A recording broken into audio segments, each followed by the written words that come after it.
Jammu railway স্টেশনের সামনে শ্রীনগরের গাড়ি আসার পারমিশন নেই। ওখান থেকে যে সমস্ত গাড়িগুলো রয়েছে জম্মুর, সেই সমস্ত গাড়িগুলো করেই শ্রীনগরে যেতে হবে। যদি কোনো গাড়ি কারো শ্রীনগর থেকে আসে বা শ্রীনগর থেকে বুক করা থাকে, সেগুলোকে বা রেলওয়ে স্টেশনের পাশেই রয়েছে এই যে হনুমানজির মন্দির।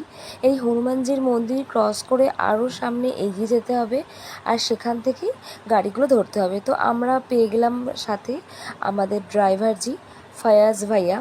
তো উনি এই যে হনুমানজির মন্দির, আর উনি গাড়িটা রেখেছিলেন একদম সামনে একটু এগিয়ে গিয়ে।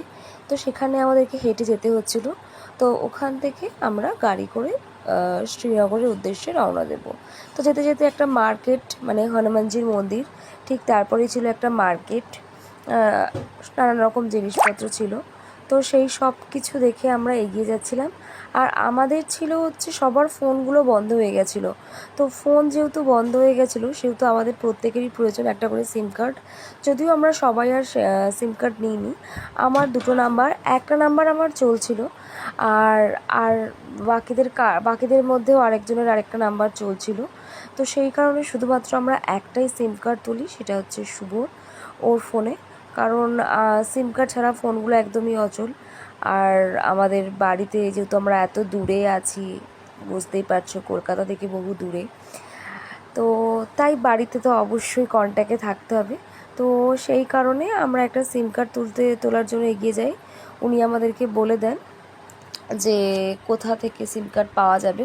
তো ভীষণ ভালো উনি আমাদেরকে যদিও গাইড করছিলেন। তো যাই হোক, অপোজিটেই ছিল একটা সিম কার্ডের দোকান। সেখানেই উনি আমাদেরকে বলেন ওখান থেকে আইডি কার্ড দিয়ে একটা সিম কার্ড তোলার জন্য। বাট বাই ডিফল্ট শুভর কিছু প্রবলেম হচ্ছিলো আধার কার্ড লক করা থাকার জন্য, ওর আইডি কার্ড দিয়ে হয়নি বা সিম কার্ড।